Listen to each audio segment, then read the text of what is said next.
BJP പറഞ്ഞ party office അടിച്ചു വാരാൻ ഞാൻ തയ്യാറാണ്. എങ്ങനെയും ലോകസഭയിലേക്കൊരു സീറ്റ് കിട്ടിയാൽ മതി, ഒരു ടിക്കറ്റ് കിട്ടിയാൽ മതി. PC ജോർജ് ചെങ്ങാനി ഇലക്ഷൻ കഴിഞ്ഞു കഴിഞ്ഞാൽ ഇപ്പം പറയും BJP നേതാവ് K. സുരേന്ദ്രൻ അടിച്ചു വാരണോ, ഞാൻ അടിച്ചു വാരാൻ പോലും ഞാൻ തയ്യാറാവുമെന്ന് പറയും. ലോകസഭാ സീറ്റ് കിട്ടിയില്ലെങ്കിൽ അല്ലെങ്കിൽ കിട്ടിയ സീറ്റിൽ 8 തനിക്ക് പൊട്ടിപ്പോയി, അതുണ്ടാവാൻ പോകുന്നു. പൊട്ടിപ്പോയി കഴിഞ്ഞാൽ പിന്നെ ചൂരെടുത്ത് അടിച്ചു വരാൻ പറഞ്ഞാൽ നിന്റെ അപ്പനോട് പോയി പറയുമെന്ന് പറയും. PC ജോർജ് ആള് നോക്കിക്കോ. ഏതായാലും BJP അനുഭവിക്കാൻ കിടക്കുകയാണ് PC ജോർജിനെ കൊണ്ട്. വെയിലിൽ കിടന്ന പാമ്പിനെ എടുത്ത് അരയിൽ കെട്ടി വെച്ചതല്ലേ, അനുഭവിക്കട്ടെ, അനുഭവിക്കട്ടെ.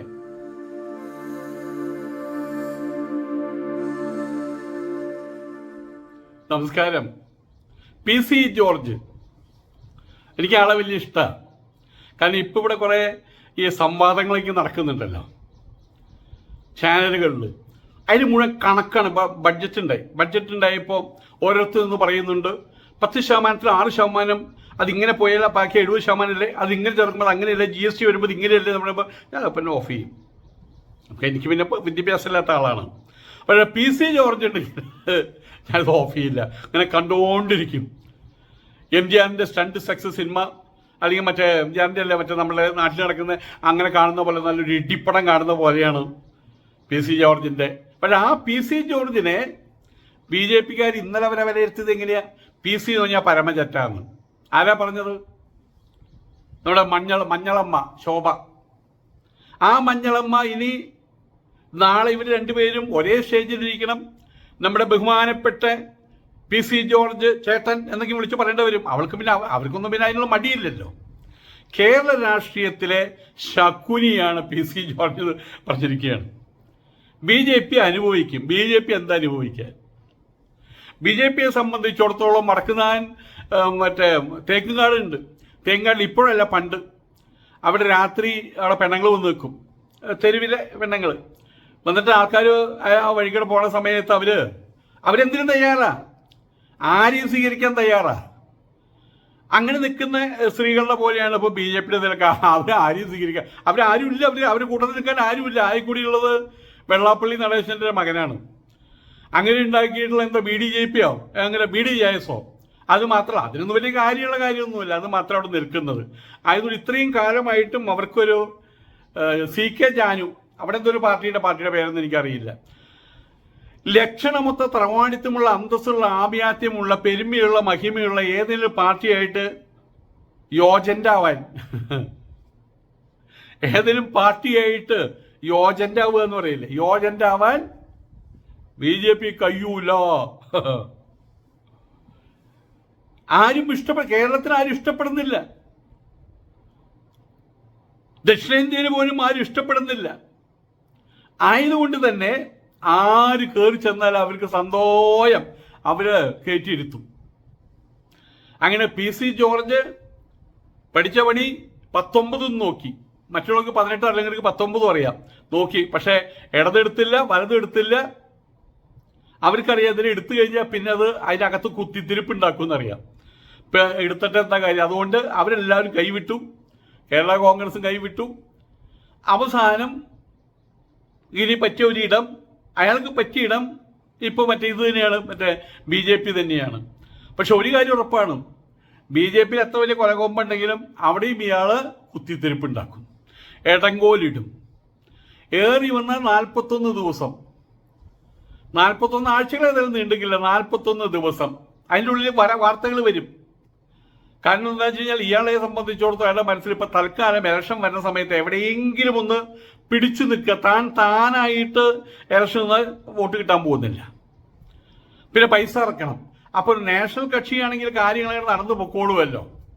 കൂട്ടത്തിൽ പോസ്റ്റർ അടിച്ച് കിട്ടും, പ്രവർത്തിക്കാൻ കുറച്ച് ആൾക്കാരെയും കിട്ടും. ആയതുകൊണ്ട് തന്നെ എവിടെയെങ്കിലും ചെന്ന് നിൽക്കണമല്ലോ. ഏതൊരു രാഷ്ട്രീയത്തിൽ പെട്ടുപോയല്ലോ. രാഷ്ട്രീയമാണല്ലോ തൻ്റെ ഉപജീവനം. ആയതുകൊണ്ട് രാഷ്ട്രീയത്തിൽ തൻ്റെ നിഴൽ എപ്പോഴും ഉണ്ടാവണം എന്ന് കരുതിയിട്ട് എടുത്ത് ചാടിയിരിക്കുകയാണ്. BJPയിലേക്ക് എടുത്ത് ചാടിയിരിക്കുകയാണ്. അങ്ങനെ BJPക്കാർ പിന്നെ നാറ്റക്കേസായതുകൊണ്ട് ഇങ്ങനെ അവിടെ ചെന്നുകൊണ്ട് പുതിയ നാറ്റം ഉണ്ടാവാൻ പോകുന്നില്ല. പാർട്ടി ഓഫീസ് തൂക്കാൻ പറഞ്ഞാൽ, പാർട്ടി ഓഫീസ് വൃത്തിയാക്കാൻ പറഞ്ഞാൽ BJP പറഞ്ഞാൽ അതും ഞാൻ ചെയ്യും എന്നൊക്കെയും പറയും.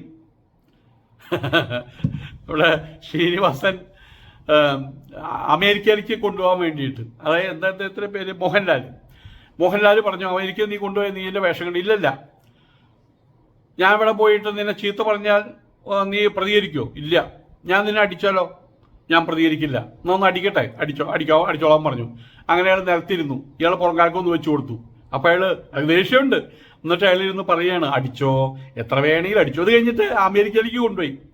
അവിടുന്ന് പിറ്റേ ദിവസം കാലത്ത് മോഹൻലാൽ പറഞ്ഞു, ശ്രീനിവാസ ഒരു ചായ ഉണ്ടാക്ക്, അത് നിന്റെ അപ്പനോട് പറയാൻ. നീ ഇപ്പം അങ്ങനെയല്ലല്ലോ പറഞ്ഞത്, ഇനി നീ എന്നെ പുറത്താക്കി, ഞാൻ അമേരിക്കയിൽ എത്തിയല്ലോ, ഇനി എന്നെ പുറത്താക്കിക്കോളാൻ. ആ കഥയാണ് ഓർമ്മ വരുന്നത്. ഇപ്പം ഇയാൾ പറയുന്നത് പാർട്ടി ഓഫീസ് വൃത്തിയാക്കാൻ പറഞ്ഞാൽ ചൂലെടുത്ത് അടിച്ചു വാരാൻ പറഞ്ഞു കഴിഞ്ഞാൽ ഞാൻ അതിനും റെഡി. എപ്പോ? ഇപ്പോ. അതിന് അപ്പുറത്തെ കാര്യം അത് അപ്പോഴല്ലേ, ആട്ട് കിട്ടും. ഈ സുരേന്ദ്രൻ ആരും ചെന്നിട്ട് എന്തെങ്കിലും ആട്ട് കിട്ടും. അയാളെ പിൻസീറ്റിലിരുത്തി ആട്ടും, മുൻസീറ്റിലിരുത്തി കഴിഞ്ഞാൽ അയാളുടെ അർമാദനം കാണിക്കും. ഏതായാലും പി സി ജോർജാണ്. മഞ്ഞളമ്മയുടെ ഭാഷയിൽ പറഞ്ഞാൽ പി സി ജോർജ് പരമചെറ്റ ജോർജ് തന്നെയാണ്. അതിന് മാറ്റം വരില്ല. അമ്മയുടെ ഗർഭപാത്രത്തിൽ നിന്ന് പുറത്തു വരുന്ന അന്ത്യേഷ്ടി കർമ്മം ചെയ്യുന്നവരെ ഞാനായിരിക്കും, നിങ്ങളായിരിക്കും.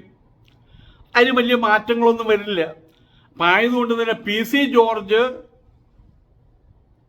ജീവനോട് കൂടിയിട്ട് ആണ് അദ്ദേഹത്തിന് സർവ്വ പേഴ്സണാലിറ്റി, അദ്ദേഹത്തിനുള്ള പേഴ്സണാലിറ്റി.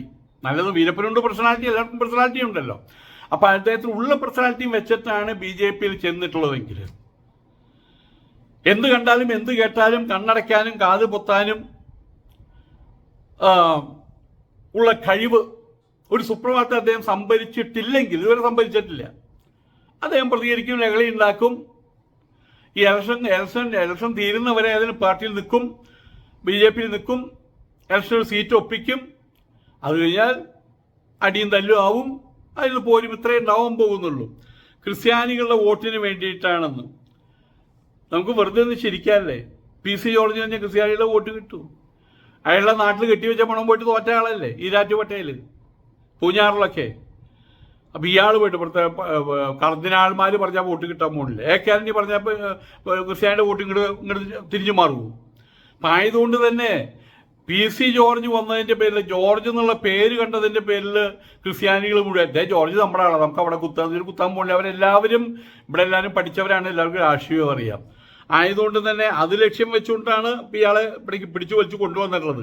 BJP-യിൽ ചേർന്നതോടെ പത്തനംതിട്ട ലോകസഭാ സീറ്റ് സ്വയം ഉറപ്പിച്ച പോലെയാണ് പി സി ജോർജിന്റെ നീക്കം. പറഞ്ഞത് ശരിയല്ലേ? ഇപ്പോഴേ പറഞ്ഞിട്ട് പത്തനംതിട്ടയിൽ ഞാൻ ചെന്ന് കഴിഞ്ഞാൽ ഞാൻ ജയിക്കും, നിങ്ങൾക്കൊരു സീറ്റ് ഞാൻ സംഭാവന ചെയ്യും. ബാക്കി 4 സീറ്റിന്റെ കണക്ക് വേറെ പറയുന്നുണ്ട്.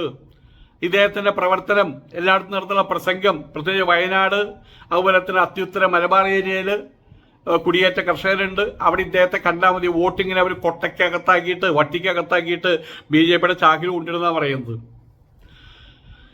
ഈ ഒരു സീറ്റ് കിട്ടാൻ, പത്തനംതിട്ട ലോക്സഭാ സീറ്റ് കിട്ടാനുണ്ട്. ഇതിനായിട്ട് ഇക്കാലം അത്രയും കൊണ്ടു നടന്ന തന്റെ കേരള ജനപക്ഷം പാർട്ടി അദ്ദേഹം BJP-യുടെ മുമ്പിൽ അടിയറ വെച്ചു. വലിയ കാര്യമൊന്നുമില്ല, കാരണം ജനപക്ഷം പാർട്ടി എന്ന് പറഞ്ഞു കഴിഞ്ഞാൽ അതൊരു വീടിനകത്തുള്ള പാർട്ടി.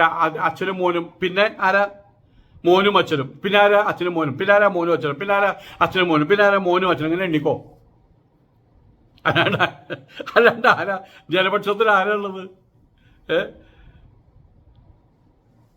എൻ്റെ മോനും മോൻ്റെ അച്ഛനും, അത്ര മാത്രമേ ഉള്ളൂ. അത് ആ പാർട്ടിയാണ് മറ്റേ ഈ പത്തനംതിട്ട സീറ്റ് കിട്ടാൻ വേണ്ടിയിട്ട് BJP-യുടെ മുമ്പിൽ അധികം അടിയറ വെച്ചിട്ടുള്ളത്. ശബരിമല ആചാര സംരക്ഷണത്തിൻ്റെ പേരിൽ അതിൻ്റെ മറ പിടിച്ചിട്ട് BJP കര കയറിയിട്ടില്ല. അത് കുറേ കളിച്ചു നോക്കിയിട്ടാണ്. ഇനി ആ BJP-യുടെ മുഖം തന്നിലൂടെ ലക്ഷ്യം വെക്കാമെന്നാണ് ജോർജിൻ്റെ മനസ്സിലിരിപ്പ്. അയാൾ കയറിയിട്ട് അവിടെ പറയാൻ പോകുന്നത് മാർക്സിസ്റ്റ് പാർട്ടി ഇപ്പോഴും മറ്റേ പിണറായിയാണല്ലോ പ്രഥമ ശത്രു. മാർക്സിസ്റ്റ് പാർട്ടിക്കാർ നമ്മുടെ രാജ്യത്തെ നശിപ്പിക്കുന്നു, ആത്മീയതയെ നശിപ്പിക്കുന്നു, അവർ ശബരിമലയെ നശിപ്പിക്കാൻ ഉദ്ദേശിക്കുന്നു. ആയതുകൊണ്ട് ഏറ്റവും ചുളിവിൽ വോട്ടടിച്ചെടുക്കാമെന്നാണ് ഇപ്പോൾ പി സി ജോർജ് ഇവരെ ബോധ്യപ്പെടുത്തിയിട്ടുള്ളത്.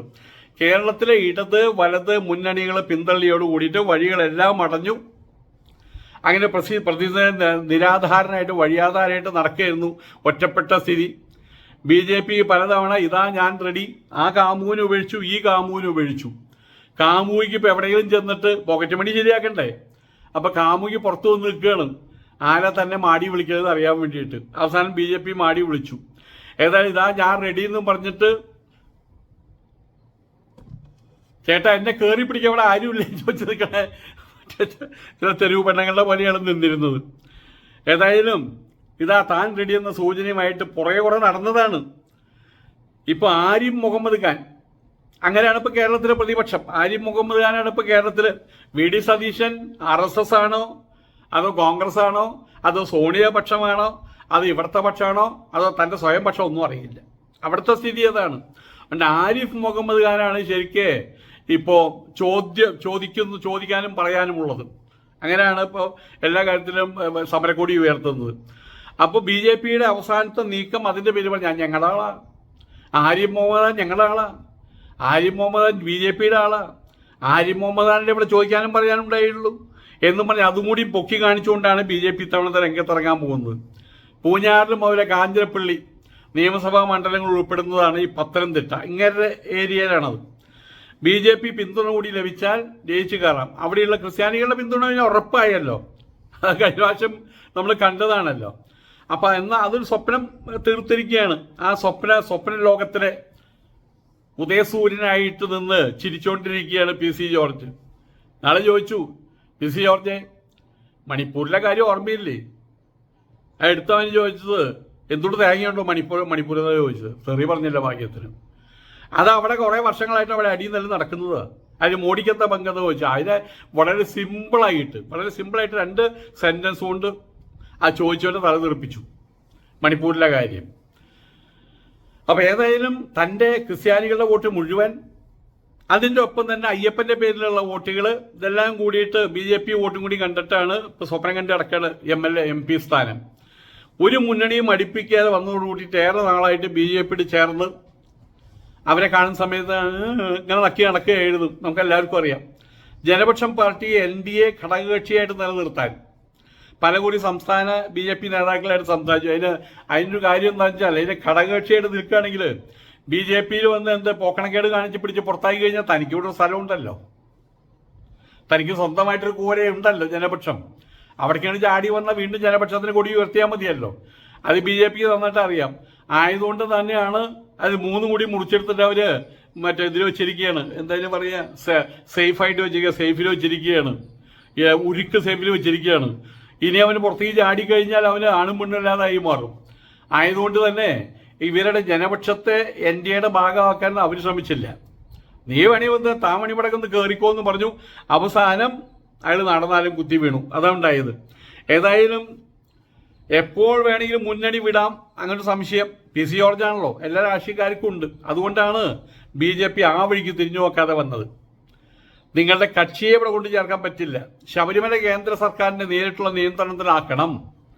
അത് പ്രസ്താവന ഇറക്കിയാണ് PC ജോർജ് BJP കേന്ദ്രത്തിൻ്റെ മനം കവരാൻ ശ്രമിച്ചത്. അവിടെ ഒരു ഹിന്ദു സമ്മേളനം നടത്തിയിരുന്നു പണ്ട് തിരുവനന്തപുരത്ത്. അതിലാണ് ഇയാളിത് പറഞ്ഞത്. ആരോഗ്യമന്ത്രി വീണ ജോർജിനെതിരെ വ്യക്തിഹത്യ തെറി പ്രയോഗം. ഗവർണർ ആരിഫ് മുഹമ്മദ് ഖാനെ പുകഴ്ത്തി. ഇങ്ങനെയാണ് BJPയുടെ മുമ്പിൽ ഇങ്ങനെ നിറഞ്ഞാടുകയായിരുന്നു, പുലിക്കളി ആടുന്ന പോലെ. MP സ്ഥാനമില്ലെങ്കിലും കേന്ദ്രം കൈവിടില്ല എന്നുള്ള പ്രതീക്ഷയും എന്തെങ്കിലുമൊക്കെ എവിടെയെങ്കിലും ചെയർമാനായിട്ടോ എന്തെങ്കിലും കിട്ടും. ഏതായാലും മകൻ ഇപ്പോൾ ഈ പറഞ്ഞോണം അച്ഛൻ്റെ നേരിലാണ് ഇപ്പോഴും മകൻ. അവനെ എവിടെയെങ്കിലും നിലയ്ക്ക് കൊണ്ട് എത്തിക്കണം. ഇതിനൊക്കെ കൂടിയിട്ടാണ് എടുത്ത് ചാടിയിട്ടുള്ളത്. ലോകത്തെ നമ്പർ 1 നേതാവായി മോദി മാറിക്കഴിഞ്ഞിരിക്കുകയാണ്. വിശ്വഗുരുവായി മാറിയിരിക്കുകയാണ്. ലോക ഗുരുവായിട്ട് മാറിയിരിക്കുകയാണ്. കേരളത്തിലെ ജനങ്ങൾ മുഴുവൻ അംഗീകരിച്ച് കഴിഞ്ഞു. അത് തൃക്കാക്കര നമ്മൾ കണ്ടില്ലേ, പുതുപ്പള്ളി നമ്മൾ കണ്ടല്ലോ, അയാൾ കണ്ടില്ല, നമ്മൾ കണ്ടല്ലോ. അപ്പോൾ കേരളത്തിൽ ഞങ്ങൾ മുഴുവൻ അംഗീകരിച്ചു കഴിഞ്ഞെന്ന് PC ജോർജ് പുകഴ്ത്തിയതും കേന്ദ്ര നേതൃത്വത്തിൻ്റെ പ്രീണനം ലക്ഷ്യം വെച്ചാണ്. അടിമ. വരുന്ന പാർലമെന്റ് തെരഞ്ഞെടുപ്പിൽ കേരളത്തിൽ നിന്ന് 5 MP BJPക്ക് ഉണ്ടാവുമെന്ന് PC ജോർജ് പ്രസ്താവിച്ചിട്ടുണ്ട്, സ്വപ്നം കണ്ടിട്ടുണ്ട്. അത് ഏതൊക്കെയാ സീറ്റ് ഇതുവരെ പറഞ്ഞിട്ടില്ല. അങ്ങനെ ആ സീറ്റ് കൃത്യമായിട്ട് അറിയുകയാണെങ്കിൽ അവിടെ ഇടതിനും വലതിനും ആളെ നിർത്താതിരിക്കുകയല്ലേ നല്ലത്. PC ജോർജ് ഇത് നഷ്ടക്കച്ചവടമാണെങ്കിലും ജോർജിനെ സംബന്ധിച്ചിടത്തോളം പാർട്ടി പിരിച്ചുവിട്ടു. ഒരു പാർട്ടി ഇല്ലാണ്ടാക്കിയപ്പോൾ നഷ്ടക്കച്ചവടമാണെങ്കിലും ആരും തുണയില്ലാതെ വന്നപ്പോഴുള്ള പിടിവള്ളിയാണ് ഇപ്പോൾ BJP. മലവെള്ളപ്പാച്ചലിൽ പെട്ടുപോകുമ്പോൾ മുങ്ങി ചത്തുപോയിരിക്കാൻ വേണ്ടി ഒരാളൊരു വള്ളിയുമ കയറി പിടിച്ചു രാത്രി, അതുമ്പോൾ തൂങ്ങിക്കിടന്നു. കാലത്ത് എഴുന്നേറ്റപ്പോഴാണ് മനസ്സിലാക്കുന്ന ഒരു മലമ്പാമ്പ് എടുക്കേണ്ട അതിനെ വള്ളിയുമ കയറി പിടിച്ചതെന്ന്. പക്ഷെ വിട്ട് കഴിഞ്ഞാൽ വീണ്ടും മലവെള്ളത്തിൽ വീഴും. പിടിച്ചു കഴിഞ്ഞാൽ മലമ്പാമ്പ് ചിലപ്പോൾ ചുറ്റി വരികയും. എന്തായാലും തൽക്കാലം മലവെള്ളപ്പാച്ചിലേക്ക് വേണ്ട, പെരുമ്പാമ്പിനെ തന്നെ പിടിക്കാന്നുള്ള രീതിയിലാണ് നിൽക്കുന്നത്. BJPക്ക് ക്രൈസ്തവ മേഖലകളിലേക്ക് കടന്നു കയറുക എന്ന ദീർഘകാല ലക്ഷ്യത്തിന്റെ ഭാഗമായിട്ടും ഇപ്പം അങ്ങനെ സംഭവിച്ചിട്ടുണ്ടല്ലോ. ഒരു ചെറിയ പ്രണയം ആരംഭിച്ചിട്ടുണ്ടല്ലോ ക്രൈസ്തവ സംഘടനകളും BJP ആയിട്ട്. ആ വോട്ടിന്റെ കാര്യത്തിൽ എന്താവും അറിയില്ല. അപ്പം അതൊക്കെ മനസ്സിൽ വെച്ചുകൊണ്ടാണ് PC ജോർജ് ഇപ്പോൾ എടുത്ത് ചാടിയിട്ടുള്ളത്, BJPയിൽ എടുത്ത് ചാടിയിട്ടുള്ളത്. PC ജോർജിനും സംഭവിക്കില്ല. പക്ഷേ BJP കാലാകാലങ്ങളായിട്ട് അതിനകത്ത് വരിയായിട്ട് നിൽക്കുന്ന ആളുകൾ, അവർക്ക് MP സ്ഥാനം ഇത്തവണ ശോഭാ സുരേന്ദ്രന് പോലും MP സ്ഥാനം കിട്ടുമെന്ന് അറിയില്ല. ഈ വന്നു കയറിയ പനിരാണ്ടി കൊടുക്കേണ്ട MP സ്ഥാനം ഇന്നലെ വരെ BJP കുറ്റം പറഞ്ഞ് ഇന്ന് വന്ന് കയറിയ ആളുകൾക്കാണ് ഇപ്പം എല്ലാം വീതം വെച്ച് കൊടുക്കുന്നത്. ആയതുകൊണ്ട് തന്നെ ലോക്സഭാ സീറ്റിന്റെ വീതം വെപ്പ് കഴിഞ്ഞാൽ എത്ര BJP നേതാക്കന്മാര് ഇവരെ കല്ലെറിഞ്ഞ് അവിടുന്ന് വിട്ടുപോരുന്നു അത് കണ്ടറിയാം. ഇനിയിപ്പോൾ ഇത്ര സമയമല്ലേ ഉള്ളൂ. ഏതായാലും PC ജോർജ് ഒരു കാര്യം ഉറപ്പാണ്, BJP അക്ഷരാർത്ഥത്തിൽ BJP അയാള് വളിഞ്ഞേപ്പിയാക്കും, ചീഞ്ഞേപ്പിയാക്കും, അളിഞ്ഞേപ്പിയാക്കും, യാതൊരു സംശയമില്ല. ഇപ്പം ഏകദേശം ആയി കഴിഞ്ഞു. ഇനിയിപ്പോൾ ഇയാളുടെ പോരായ്മ ഉണ്ടായിരുന്നുള്ളൂ, അതും ആയല്ലോ. ബാക്കി നമുക്ക് കണ്ടു കാണാം. നമസ്കാരം.